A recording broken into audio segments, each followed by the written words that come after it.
उत्पन्ना एकादशी व्रत कथा। सतयुग में मुर नाम का दैत्य उत्पन्न हुआ। वह बड़ा बलवान और भयानक था। उस प्रचंड दैत्य ने इंद्र, आदित्य, वसु, वायु, अग्नि आदि सभी देवताओं को पराजित करके भगा दिया। तब इंद्र सहित सभी देवताओं ने भयभीत होकर भगवान शिव से सारा वृतांत कहा और बोले, हे कैलाशपति, मुर दैत्य से भयभीत होकर सब देवता मृत्यु लोक में फिर रहे हैं।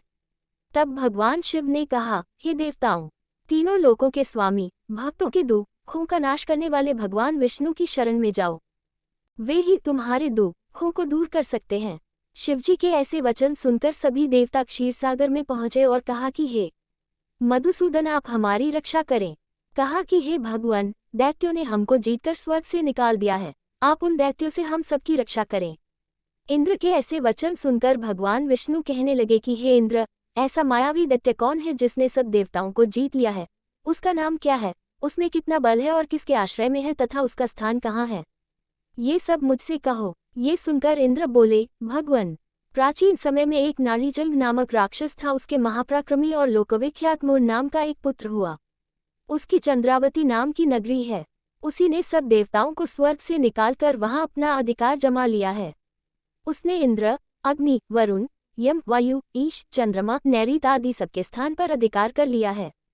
सूर्य बनकर स्वयं ही प्रकाश करता है, स्वयं ही मेघ बन बैठा है और सबसे अजेय है। हे असुर निकंदन, उस दुष्ट को मारकर देवताओं को अजेय बनाए। ये वचन सुनकर भगवान ने कहा, हे देवताओं, मैं शीघ्र ही उसका संहार करूंगा। तुम चंद्रावती नगरी जाओ। इस प्रकार कहकर भगवान सहित सभी देवताओं ने चंद्रावती नगरी की ओर प्रस्थान किया।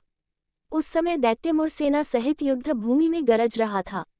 जब स्वयं भगवान रणभूमि में आए तो दैत्य उन पर भी अस्त्र शस्त्र आयुध लेकर दौड़े, तो विष्णु ने उन्हें सर्प के समान अपने बाणों से बींध डाला। बहुत से दैत्य मारे गए, केवल मुर बचा रहा। वह अविचल भाव से भगवान के साथ युद्ध करता रहा। भगवान जो भी तीक्ष्ण बाण चलाते वह उसके लिए पुष्प सिद्ध होता।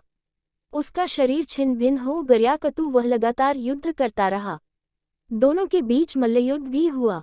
10,000 वर्ष तक उनका युद्ध चलता रहा, लेकिन मुर नहीं हारा। थककर भगवान बद्रिकाश्रम चले गए। वहां हिमवती नामक सुंदर गुफा थी। उसमें विश्राम करने के लिए भगवान उसके अंदर प्रवेश कर गए। ये गुफा 12 योजन लंबी थी और उसका एक ही द्वार था। विष्णु भगवान वहां योग निद्रा की गोद में सो गए। मुर भी पीछे पीछे आ गया और भगवान को सोया देखकर मारने को उद्यत हुआ। तभी भगवान के शरीर से उज्ज्वल कांतिमय रूप वाली देवी प्रकट हुई। देवी ने राक्षस मुर को ललकारा, युद्ध किया और उसे तत्काल मौत की घाट उतार दिया। श्री हरि जब योग निद्रा की गोद से उठे तो सब बातों को जानकर उस देवी से कहा कि आपका जन्म एकादशी के दिन हुआ है, अतः आप उत्पन्ना एकादशी के नाम से पूजित होंगी। आपके भक्त वही होंगे जो मेरे भक्त हैं।